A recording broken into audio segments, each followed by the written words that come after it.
Muy bien, vamos a conversar con Gustavo Ich. Él es un experto en comunicación política, consultor político también, que nos está acompañando en esta emisión de Un Café con JJ. Gustavo, estamos saludándote. Gustavo Espinosa, tu tocayo, y Jimmy Jairala. Espero que esté bien la señal. Sí escuchas, ¿verdad, Gustavo? Yo, en cambio, no te escucho a ti un ratito. Vamos a ver qué tema tenemos. Es su micrófono, mi querido Gustavo. Tienes que encenderlo. A ver si es que... Si tienes apagado el micrófono, Gustavo. Es un problema técnico que tenemos ahora mismo en este momento. Descuido. Ahora sí, ya está. No hay problema. Pasan las mejores familias, Gustavo. ¿Ah? Nos echan la culpa. Bueno.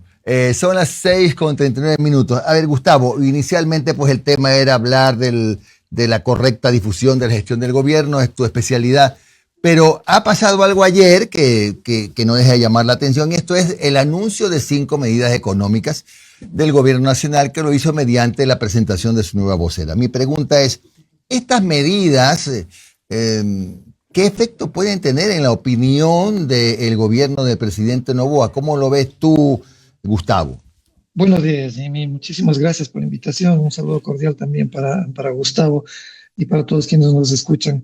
El solo anuncio de ciertas medidas tiene un impacto relativo, porque muchas de ellas son de carácter muy técnico, y particularmente ni en el discurso del 24 de mayo ni el día de ayer los ecuatorianos fuimos enterados cómo van a estructurarse las alianzas público-privadas que anunció el presidente.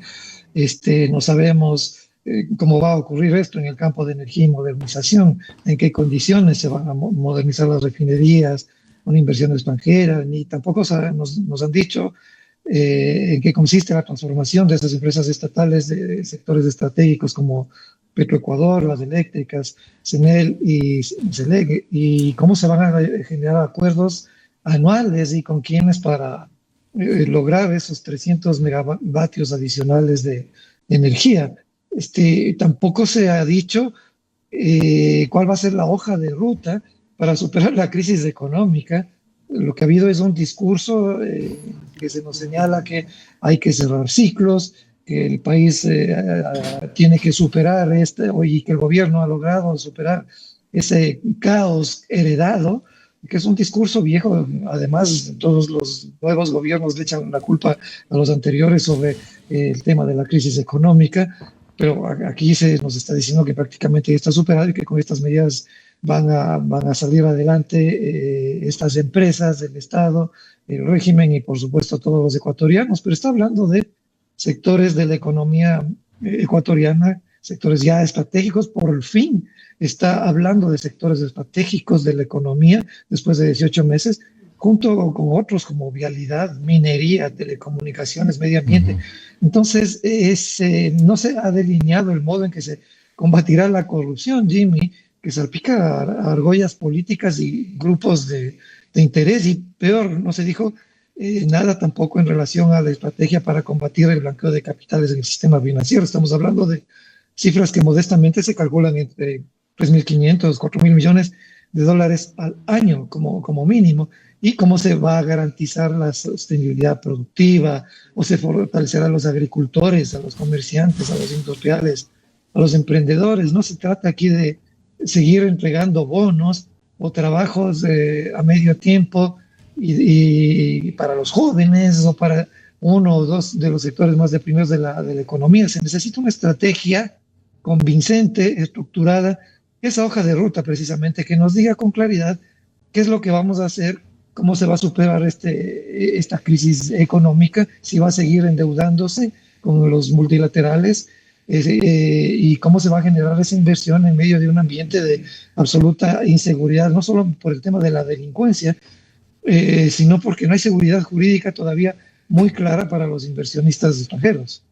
Claro. Ahora, ¿qué mensaje deja lo que pasó ayer con el círculo íntimo de Fito? Se le confiscaron 48 viviendas, vehículos, se detectó que ha habido un presunto blanqueo de 24 millones de dólares, etcétera. Hay capturas importantes. Esto, al lado de la crisis de inseguridad, ¿es positivo o no te parece que tenga peso? Sí, eso es positivo porque permite nuevamente refrescar el discurso alrededor de la eficiencia del plan Fénix, que aparentemente era solamente un plan en la cabeza de algunas personas.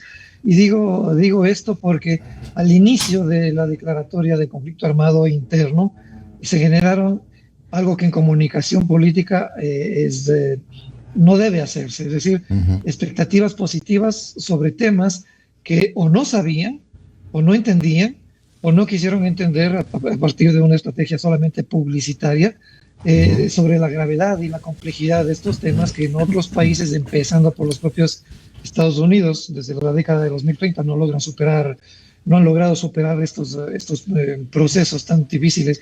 Primero fue el contrabando de licores, luego la heroína, luego la Ujú. marihuana, luego la cocaína y ahora es el fentanilo. Entonces, que no nos digan que por ahí el plan Fénix era la maravilla y que lo íbamos a enfrentar. Lo que se generó es esta expectativa positiva porque ningún gobierno había hecho lo que hizo Daniel Noboa, es decir, ponerle frente a esta situación.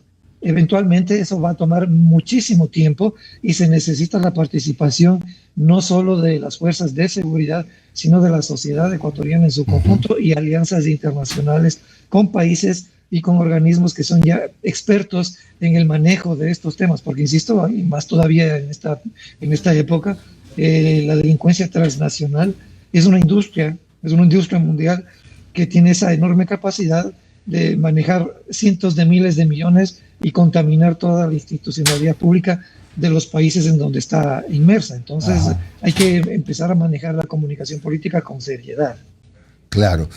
A ver, Gustavo, esto de comenzar paulatinamente a eliminar subsidios, a reducir subsidios, etcétera, ¿te parece que es el camino correcto para empezar a dar alguna señal importante, por ejemplo, para inversionistas o para organismos internacionales de crédito? ¿Es el camino o no?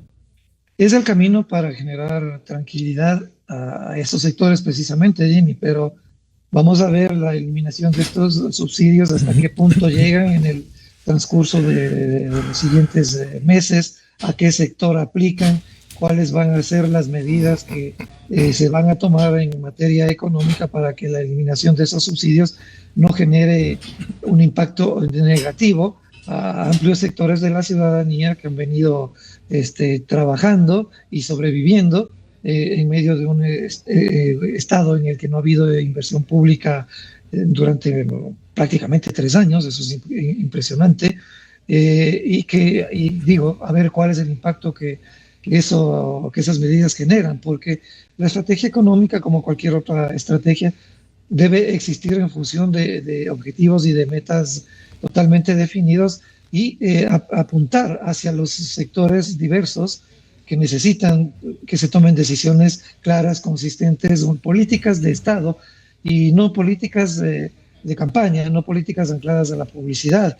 En la última campaña electoral se gastaron más de 500 millones de dólares en nuevos subsidios, en un país que no tenía, en un estado que no tenía dinero a veces para pagar a los burócratas. Es decir, esas señales también pueden decir mucho de la seriedad en la que se están manejando los recursos económicos del país, pero no solamente para que sonrían los multilaterales y para que se froten las manos los tenedores de bonos de la deuda, sino para saber cómo se van a manejar estos sectores estratégicos, la calidad de la inversión pública y privada, nacional o extranjera, va a tener un paraguas normativo que exija y realmente proteja a nuestro aparato productivo de estas inversiones truchas, ¿no? De estas Ujú. inversiones que siempre están bajo sospechas o en evidente estado de corrupción y que aplican a sectores muy cercanos a los poderes de turno.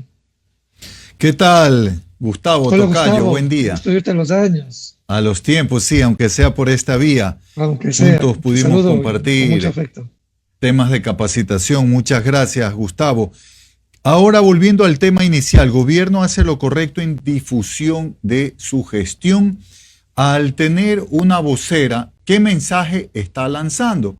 ¿Por qué te pregunto esto rápidamente? Porque a pesar de que Gustavo Noboa Bejarano era un buen vocero, él solo comunicaba con sus gestos, con su sonrisa, con su manera de expresarse. Sí tenía su vocero, ¿cómo se llamaba don Jimmy? Se me va de la memoria, Douglas. Argüello. No, no era Douglas, Oscar que fue, Zuluaga. que fue Zuluaga. Comunicador de Coavisa. Oscar Zuluaga. Oscar Zuluaga. Oscar Sí. Zuluaga. Sí, a pesar de ser Gustavo Noboa un buen comunicador, tenía su vocero. ¿Qué señal está lanzando ahora el presidente Daniel Noboa al tener una vocera?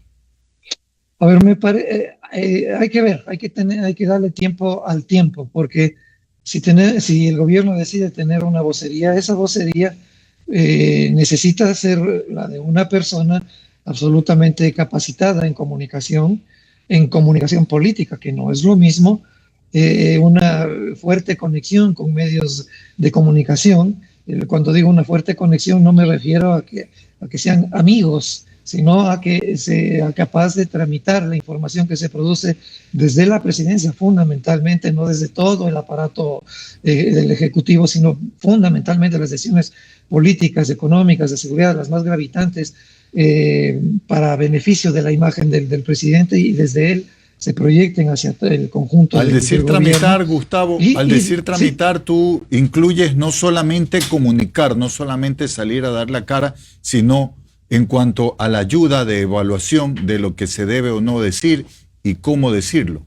Por supuesto, este gobierno tenía dos características, bueno, digamos tres características hasta mayo de este año. Era un gobierno que se caracterizaba por pésimas vocerías públicas. De hecho, la mala vocería empezaba por el primer mandatario, que con el transcurso de los meses fue un poco fortaleciéndose en medio de esto, pero no es que hasta ahora podemos decir es un gran vocero, como han sido grandes voceros otros mandatarios, buenos comunicadores.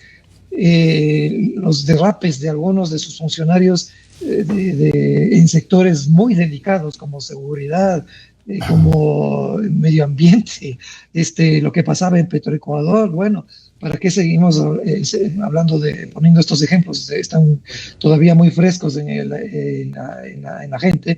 Entonces se necesita efectivamente tener una estrategia que supere ese primer problema. Luego, los otros dos, que no eran problemas, sino más bien una conducta, una táctica del presidente, que era fundamentalmente gestionar la comunicación desde la publicidad, desde la espectacularidad de los anuncios que se hacían. Tengo clarísimos muchos de ellos, y uno de los que más recuerdo, e incluso utilizo en las clases de la universidad, es puesta en escena cinematográfica de la toma de Durán, que luego al día siguiente quedó en nada prácticamente, y la delincuencia siguió activándose desde la siguiente semana. Pero esa comunicación publicitaria le caracterizó mucho, y su enorme poder, tanto económico cuanto por el hecho de ser un nativo de esas generaciones en la esfera digital, en las redes sociales. Si es que ahora se quiere repetir lo mismo, y básicamente hacerlo también transgrediendo las normas, también transgrediendo las leyes, porque podía hacerlo, entre comillas, y más ahora que tiene el apoyo de la mayoría de ciudadanos. Si se sigue bajo esa lógica, pero ahora tenemos además una vocera que el día de ayer se enfrentó con algunos sectores de la prensa, utilizando epítetos fuertes, pues aparentemente vamos a tener más de lo mismo con una vocera. Y era de esperarse, y es de esperarse que en esto se recapacite, porque lo que necesita el país es bajar las tensiones, aprender a hablar con la verdad, con la transparencia, con tranquilidad, y no caer en provocaciones, y no caer en esos enfrentamientos que lo que hacen es llamar la atención, generar un poco de noticia, pero que afectan finalmente a lo que yo decía, una relación profesional, técnica, con los medios de comunicación, que son fundamentales no solamente para contarle a la gente lo que está pasando, no solamente para informar, sino para educar a la ciudadanía, para cohesionar a la ciudadanía. La comunicación política no es solo publicidad, es propaganda, es marketing, es educación, es información y es gestión, porque no se puede tapar con publicidad lo que no existe en la realidad. Bien, gracias a Gustavo Ich. Siempre grato conversar contigo, Gustavo, consultor político experto en comunicación. Un buen día, Gustavo, muy amable. Igualmente para ustedes, gracias por la invitación.